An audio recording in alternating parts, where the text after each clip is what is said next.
Hey, how y'all doing? It's my best Southern accent. I'm Dale Wade, and along with my co-chair Becky Wade, who keeps talking over there, we're with the Educational Programming Committee for the Smith County Master Gardeners Association. Welcome. We're glad you're here. All of you Master Gardeners, except for two. I think there's two people that aren't. But we're going to sign them up before the day's over. And during this season, we occasionally bring speakers in from the outside. And that's good. You know, they're entertaining, they're knowledgeable, they're horticulturists, which reminds me of Joe, but I won't go there. And we like to hear them. But what's really special is when our Master Gardeners speak. That's because they have a passion for their topic, whatever it may be. Today's Master Gardener, David Gary, falls right into that category. He gave me a 13-page Bible sketch. We watered it down to one page.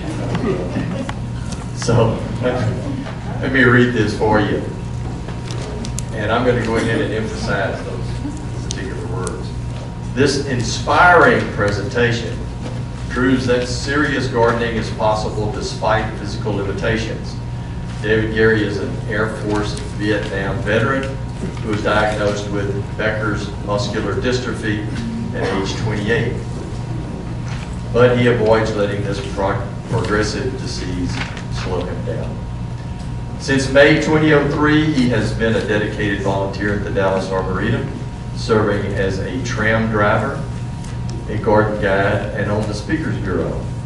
He also served on the Dallas Arboretum Volunteer Advisory Board for 4 years, and he continues his commitment as a volunteer at the Arboretum, driving more than 200 miles round trip from Tyler to East Dallas. In the tram? You don't. Wanted to clarify that. Furthermore, David has been a Smith County Certified Master Gardener in Tyler since 2007. He served as Vice President in 2013 and was elected to serve as President for 2014. David's home garden, which he designed, was featured on the Smith County Master Gardener Home Garden Tour in both 2009 and 2013. Moreover, David was a member of the City of Tyler Disabilities Issues Review Board for several years. David Gary's story has been featured in numerous television stories and in both local and national publications. In the presentation, you'll learn how David discovered his passion for gardening at the Dallas Arboretum. He asserts, quote, "Being among the flowers at the Arboretum enriches your heart and soul," close quote. David will lift your spirits as he tells you about overcoming the challenges of gardening from a wheelchair. Please give a hand to David.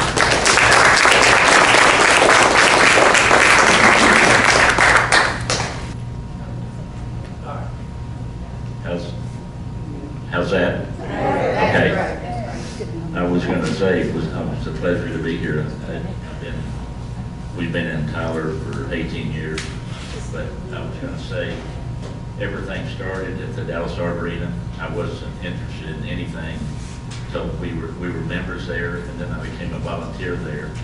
And I remember my wife, we were there as a member, and a tram went by, and she said, "You can do that." And I said, "No, I can't."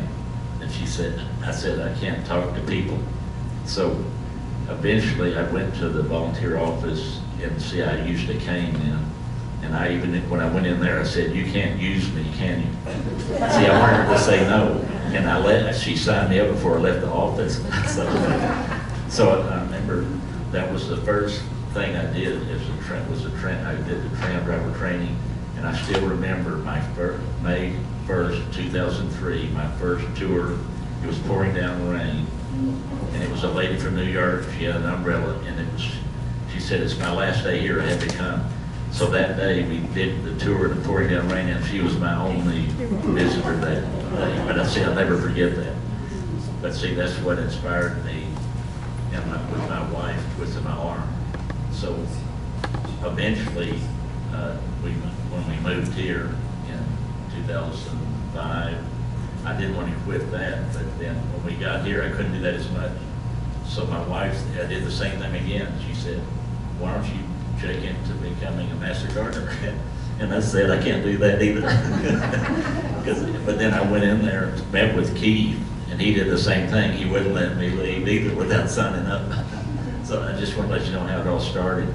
But I wanted to let you know up front, Dale said a little bit about it.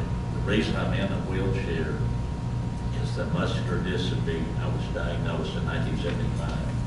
So that was 5 years after the Air Force. It never showed up then. I did all of that.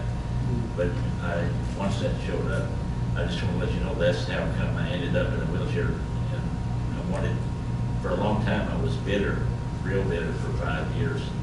But until what changed my whole life is when you become a volunteer, I don't care what you volunteer doing, it takes your mind off yourself, and you can't wait to do that, to see people and help them. So if anybody has a doubt about what you can do, never give up. Because, I mean, I'm down a lot of times, but something keeps me going. So I just want to let you know, don't get discouraged. So I'll start my program now. You already saw that. But we already saw me. That's a few years ago. Okay, there's the tram that I did. Just at the extent, we call it like a golf cart limo. It's pretty tricky when you try to turn. They're real long and try to make turns. I don't know if you've been on a golf cart. It's a lot different on a long one. There's the entrance to our garden. There's the stone.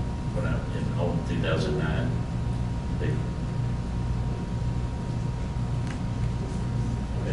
there's the house. That's in the woods there. Okay. You see the flowers there. The mandevilla and the flowers, they weren't growing very good. So I said, I had a special fertilizer I mixed up. So the next day, they look like that. It's a secret formula, I can't let you. Colonel Sanders. One lady wanted to talk, said, can I have, where did you buy that fertilizer? She still wouldn't believe. She thought it was real. Okay. The story of that Solomon, he's a cat that was abandoned at the Arboretum in the parking lot. And he was there 2 weeks. We went up and down to the Paseo where everybody does it. And then all the staff kept trying to catch him. And he wouldn't let him catch him, but I brought a pet carrier and I used a can of tuna fish. And so I brought him back and he was 15 years. And I had to put him in the program because it started from the Arboretum there. He used to walk by my tram and look at me. I guess he knew eventually I was going to take him. Okay, there's the hydrangea that you can get to from, I designed everything where you can get to it from the sidewalk pretty easy. You know, I added that walkway. But see, you can put the containers in the flower bed also. So that gives you a lot of variety, what you can do. And later in the program, I'll be talking more about the container gardening that I developed later when I became more disabled and what I could do physically. This year was a lot of upkeep on it. You know, and I could keep doing it for quite a while. But I just talked about you adapt it to your situation like I did there, whatever you can accommodate physically. And then I talk about you choose a plant for your area to be sure. I know at Lowe's, you can find plants they're selling that came from New Hampshire, they're selling at Lowe's. You want to make sure you're getting them from the right area, and then also what the light condition. A lot of the plants that nursery will say sun, part shade. It's not that way. There's some that can't be sun. You know, there's some that needs full sun, but they're trying to sell a plant. You know, there's the tools they use to do everything. See, I get that, the potty mix that are smaller and it's a Ziploc top, so it's easier to live. I know you have to pay a little more that way, but that's how you have to use when you can't live that much. Then there, for a while, I didn't have a rain gauge, but you need to have a rain gauge if you're a master gardener. You don't have one. Yeah. There's another example. How do you, if you don't have a hose, you can get water that way. See, I set that potty mix on the floor where it's easy to reach. There's another thing you can see a pots on the steps there, or instead of the potty bench, but later I did other systems to do that. So you don't have to spend a lot of money to do it. Better to see that I would put them in clusters, put the containers together, or different size where you can let the stuff grow together if you want. It makes it one big plant, or keep it separate. I kind of changed it every year to something different. And see, I've got the pots on deck savers so they can sit on the wood there, and they're fiberglass so they don't crack and they're lighter weight.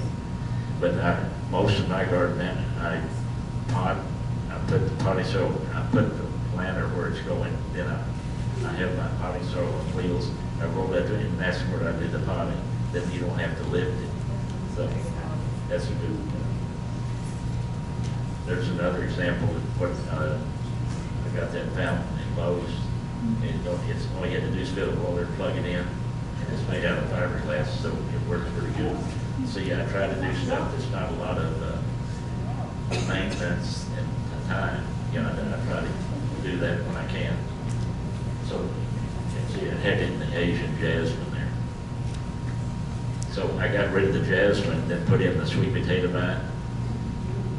So they have it in the, the lime green or the purple. And sometimes I mix some of it too. And then that's the coleus around the deal. So that's what you can do in the shade there. There's another part of that. I have the hostas, and that's a Kimberly Queen fern. You know, the Boston fern, they hang down. The Kimberly Queen, they stand up. So that's what I use both times. There's something. He helped me in the garden, but should be up where the head was. There's another example with the ferns. You see, there's the Boston fern hanging there, and then see the Kimberly Queen fern on the right side. And that's variegated variety for the border. There's another corner. That was my wife's poetry garden. When she went in there to read, I wasn't supposed to go in there. And you see in the back, that's a cast iron plant. It makes a good background plant. It's an evergreen, but it does lose some of the leaves in the winter, but it comes back.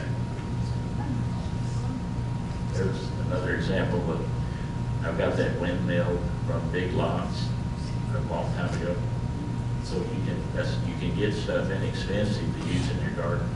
You see, there's another container in the flower bed itself. And those are strap leaf caladiums in the front, so that they take the sun or the shade. So they're pretty versatile.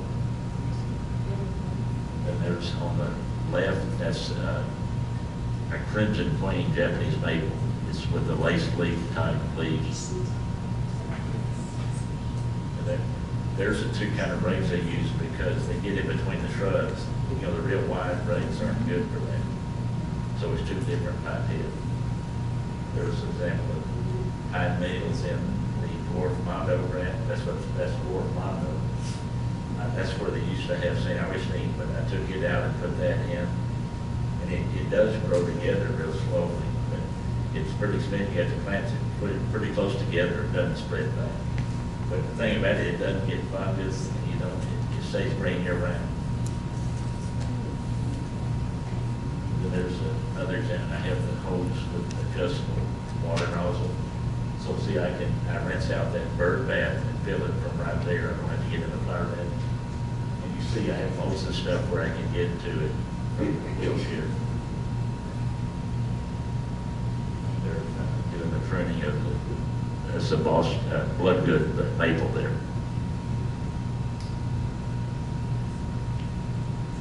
And use the same rate that do the bird feeders. So you gotta have bird feeders if you're in a gardener, I think. See, I use the rate to do it. Okay, there's, and by the way, I designed this whole garden myself.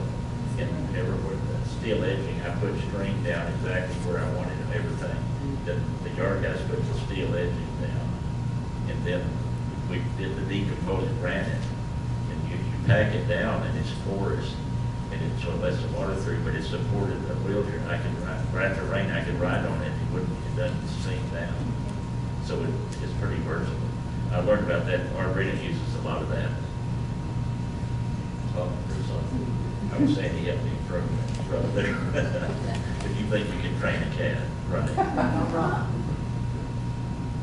Okay, that's where I talk about creating points of interest. And see, a lot of that's subjective, just like artists have their own style, so do you do too. You just gotta remember, you don't want it to look like a yard sale. You don't have too much pot stuff out front. See, I talk about things that are inexpensive, see the water features and the china and all that. It's not that expensive. You go to the state sales and find a lot of it. There's that other corner. See, I've got the coleus in the corner there in the pot. And the variety in the front. So you see I changed the container on the deck there. That's another type of coleus there too. And then here's a corner I put the container in to have the height, and that's pentas in the front. And then you see the strap leaf laying in the front, which hangs, see they got some sun there. That hangs it real good. Okay. When I moved in that house, we moved there in '05, that's what that side of the yard looked like. And then this is what it looks like now. I took out the grass there, and then I had to see the walkway in the back, so I could go all around the yard. And that's Bloodgood Japanese maple. And then see the ferns, those are Japanese painted ferns. They're a perennial, but they really show up in the shade, and that's, I think it looks real good.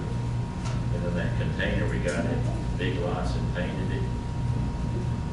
So see, you can do anything you want that way. Then I talk about the hanging baskets. Speak out. Oh, this keeps going down.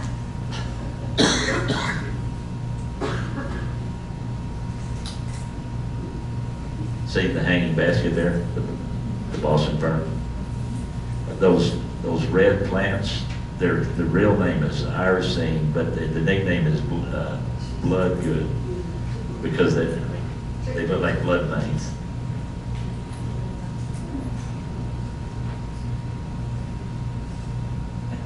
There's a close-up of the painted ferns again. That's a New Guinea patient in the pot there. Okay, there's the back, another side of the yard when we moved in. Then I changed it to this. Now remember, this is a 12-year project. What I suggest, you take one corner of your yard 1 year and then do it up that way. Then by the time I got to the end of the other, I started over again. And I moved, one time I moved a Japanese maple 3 times, and it still survived.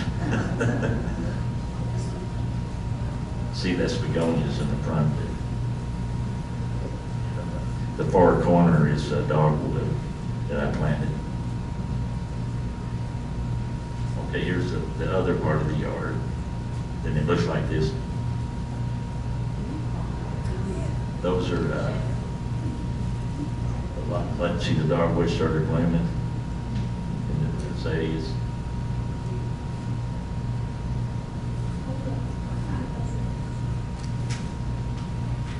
I just lost what he was now.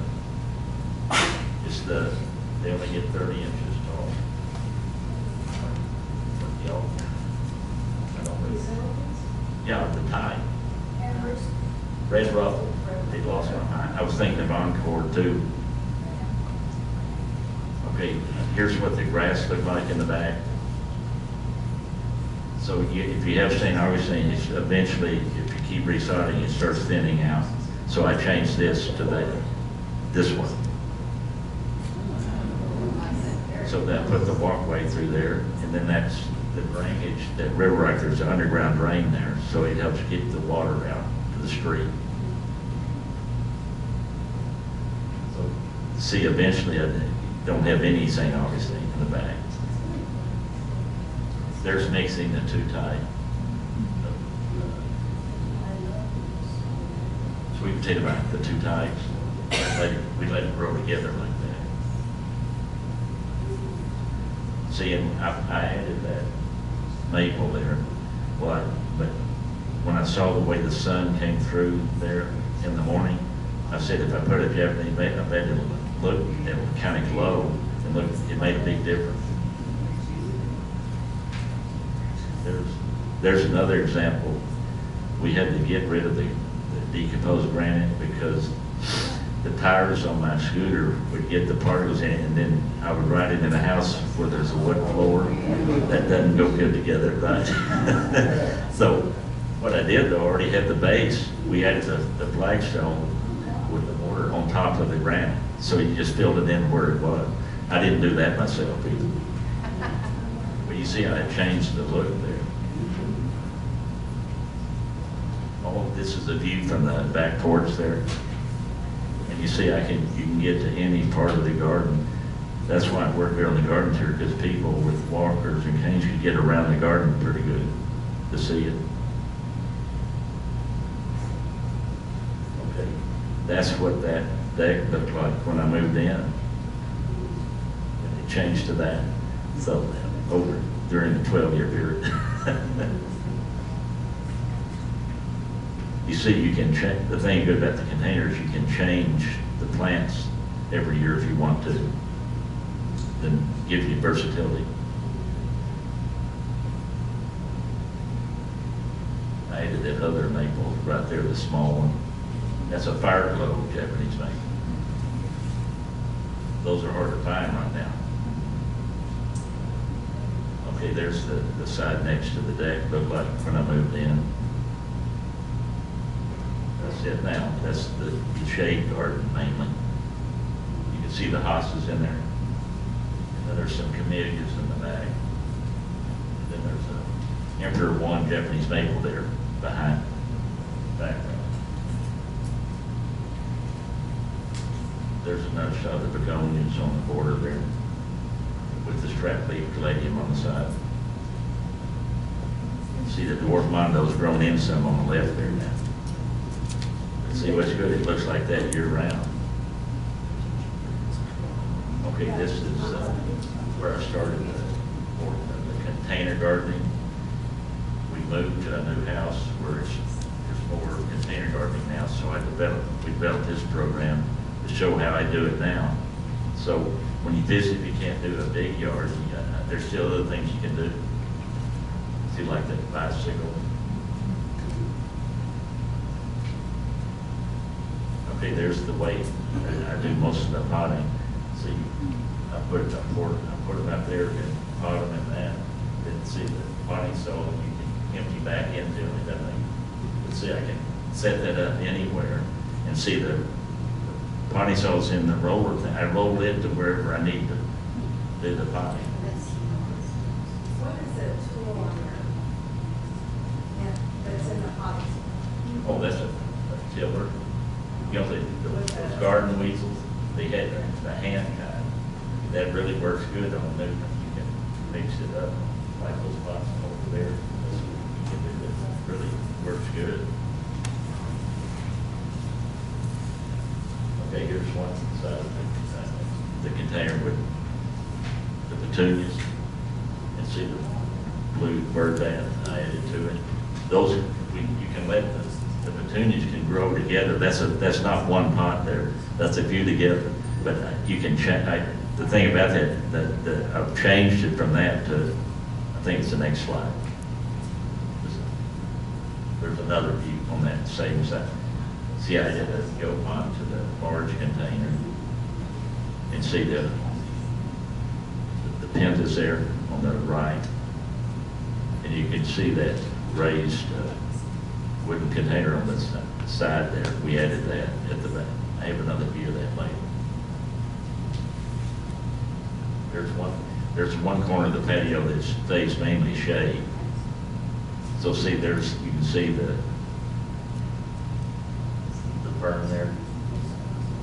And then the other, the Japanese painted ferns on the bottom. See how they show up there in the shade.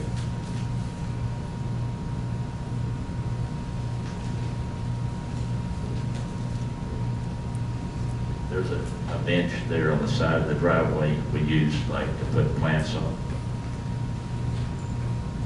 There's more different types of petunias there.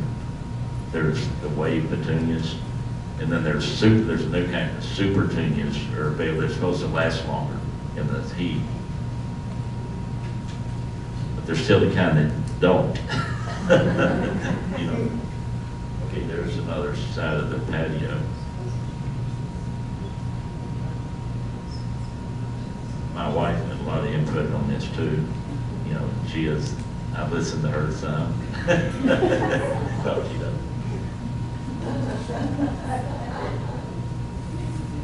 Okay, that's on the left, that's the purslane. It loves the heat. This is the perfect for our kind of weather there. The blooms kind of close up in the evening, but it doesn't take long to open up this time of year. Then there's the wandering Jew there in the middle.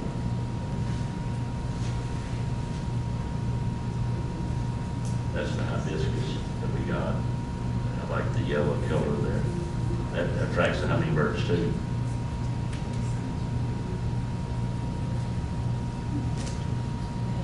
There's another Chardonnay corner where the ferns are. Okay, there's the pinnas that is in the planter there, the lower type planter. And then there's the wave petunias in the front. There's another type of stripe one. I thought those looked good, but they didn't last as long. But I couldn't resist because they looked so good. There's another example. See, before you add the pots in the front, you can pull up the raised container. And I always put the Pindus in there. As it divides our yard from the other neighbor. Then you put the bird bath kind of in the middle there.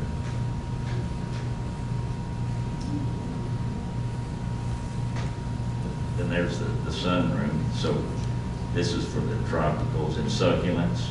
So that's inside, so that's a year-round thing. That's mainly my wife's room. So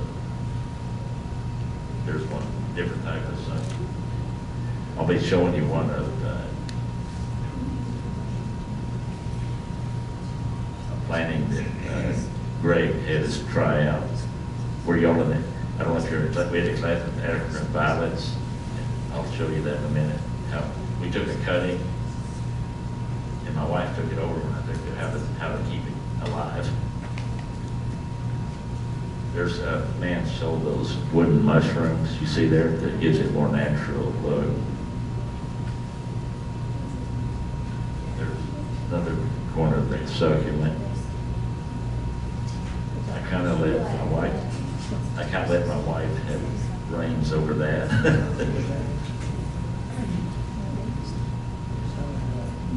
There's another side of the room there. There's the cutting from the African violet. See the small leaf on the right? We ring it, and now it's come up like that. So it's still alive. Greg was wondering how many of us could keep it alive. One. Yep, one. There's another corner there.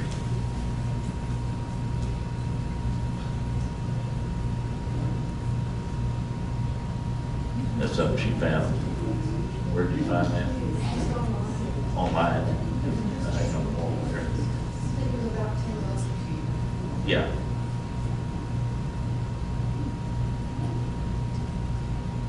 Yeah, I talked about becoming a master gardener, how it can change your life. It's always been an extension for the agri-life, but I didn't know that means you have to become a nanny.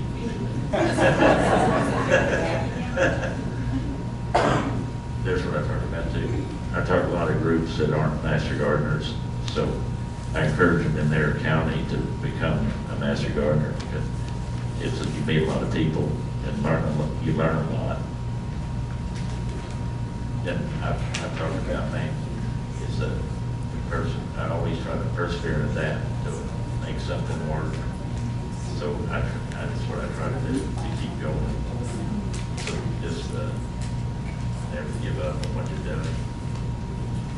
And that's just, it all started with the margarita. It's part of our belief, I never could talk to anybody then. It was around. And now I talk too much. If you don't have any questions. I always understood that ferns, that water and worms and leaves will turn green. Pictures outside, they're green. Mine hasn't done that tonight. I wouldn't water them in We full, can't hear. I wouldn't water them in full sun. You know, I don't really water the plants in the full sun like that. But it's not, I've just watered them with the hose all the time. They never really, those don't like a lot of direct sun though. The Japanese painted ferns, or the either one, yeah. That's the only shaded area I have, is what you see there.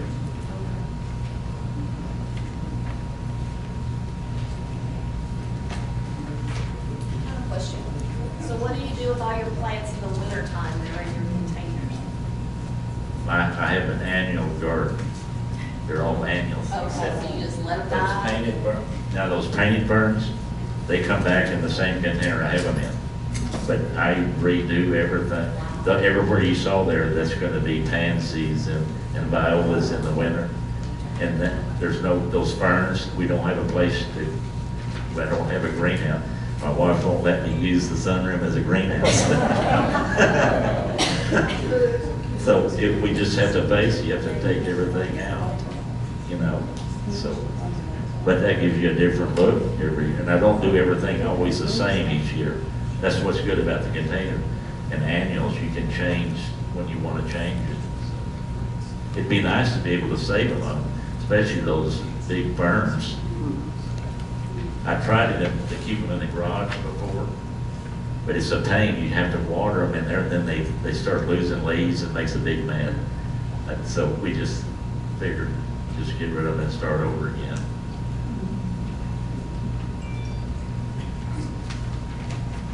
David, do you remember the name of the man who makes the mushrooms? Gary, I have his name. Gary, what's his last name? Yeah, I have him in my phone. Gary's his first name. I have, he did it out of his home. Where we saw him when we bought some those things that Breedlove they had in their lobby. We saw him in there, but I didn't think of it. Then we had a garden show at the Rose Center. You remember we used to have vendors come in there? Yes. It was at the bowl sale when we had it there. He was in the lobby and he had them all set up out there selling them. That's how, and I got his name, that's how I found out about it. So I got his card and then he made them at his home later. So over the year, a couple of years, I had he made some others for us. I don't know if he still, McClure, Gary McClure, that's it. David, how wide did you make your pathways in your other home? 36 inches where I could, because the scooter wheelchair are normally 24 inches. Right. That still only gives you 6 inches on each side. So it's hard to make, they need to be that. I think ADA is wanted 42, but I mean 36 were for mine. See, but the wider you make it, the more it costs with Blackstone in the month when they set that in. Yeah, so that's why it took 12 years to do that. I slowly did the sidewalk around the house, so I could go around the whole house on that. And you first did, contacted, The decomposed granite. And one thing I did, you can get those machines, you know, they pack it down. Well, I used my scooter and just rolled around and around, and it worked. But that stuff's good. Now, it can't be on an incline, it's gotta be flat, it'll wash. It'll wash, don't forget. I've learned that too. But the Arboretum's where I learned about it. They do walkways in that too, in some other place.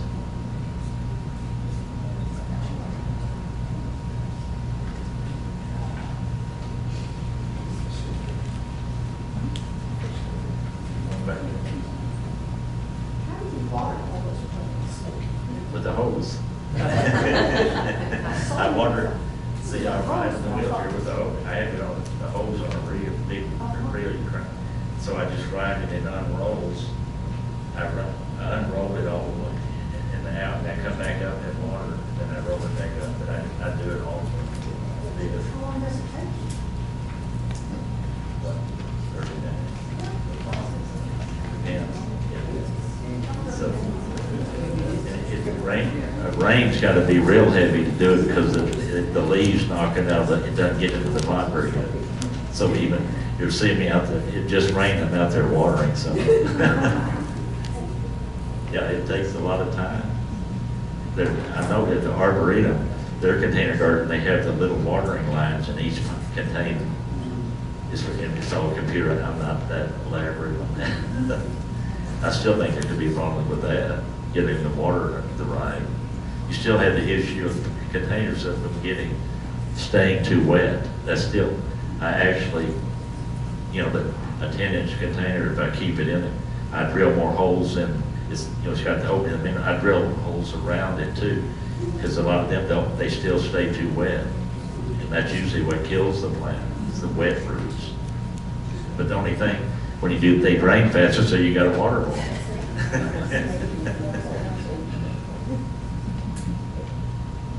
But it's worth it to keep them alive. But What type of soil do you use for your containers? I use the Miracle-Gro potting soil Straight? with the fertilizer in it. But a lot of times, see, you don't have to, if you have a tall pot, half the pot put mulch in, then put the potting soil. Or you can put peanuts, or you can use sweet gum balls if you have a lot to fill the pot. Because there's no need to plant potting soil all the way down when the roots, most of the roots don't go that deep, you know. So you can say that saves you money. And then I don't get rid of the potting soil. You can take some of it out, then that little hand till it up with that, and then add the new potting soil on the top. So you're not having to fill the whole thing every year. So that's one thing that they want you to buy it every year, but you don't really have to. Not in the containers. You could. So it's, I haven't needed to because the leaves kind of keep it that way. And it doesn't need to stay wet either. That's what I don't want it to do. I was going to say that none of what I've done would happen without my wife. She's my rock. So sometimes I want to quit, I just get tired, but she won't let me. So, I owe all that to her even starting this, because I remember our first house, all I did was, like most men, is mow the yard and watch football on Sunday, and didn't pull weeds or anything. But our first house, she put some containers on the front driveway, and the Dallas Morning News did an article on the containers on the driveway, and they put her, she was on the front page of the Dallas Morning News with showing her containers, and so that's how it started. But then, until we became members of Arboretums, until I volunteered there, and I watched how they did all their flower beds. So that house I showed you was a design, the Arboretum on a small scale. It's a lot of the ways they did their flower beds. And if you're out there, they'll tell you what they're doing, what they've done, and what plant it is, and they'll help you a lot. But that's how I learned it. I was doing the tram tours, and then I said, God, why don't I do this at home? So it all kind of went together like that. So I wouldn't have known y'all if I hadn't done the Arboretum. You know, I wouldn't have been here. That's right. So maybe that was a good thing. You're right. Did y'all, are you glad I did or not? Right, so.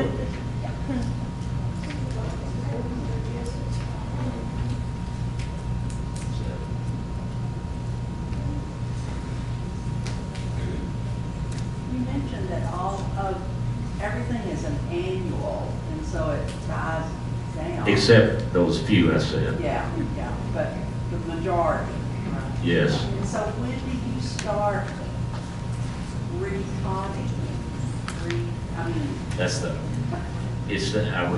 sometimes it's hard to wait till the pansies die, because they go, this year they went all the way, you know, and then it's availability.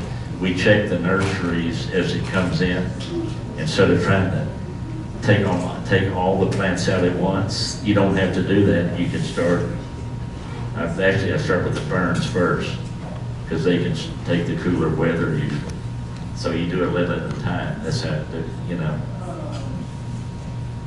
So you don't have a lot of empty containers. Were these pictures of this year, like how it looks now? Part of them, those containers, yeah. You see, I've changed from that other type garden to the container gardening now. So it shows you that you can, even in condominiums, you can do this kind of stuff if you want. It's just I couldn't keep up with all that other anymore. Yeah. You know, it gets, I'm going to be at the Jarvis house tomorrow. You've seen that. If you've seen it, think about how much work. She told me she spends 4 hours a day there, every day, for the part she does. We're starting a new project, another project in Henderson, with the new beds. And we want it to be native Texas plants. Do you have any in your garden? My sister-in-law is a naturalist, so she does all that kind of thing. I've never had that really much native stuff where I live, except the pine trees are still there. A lot of, and sweet gum trees. People don't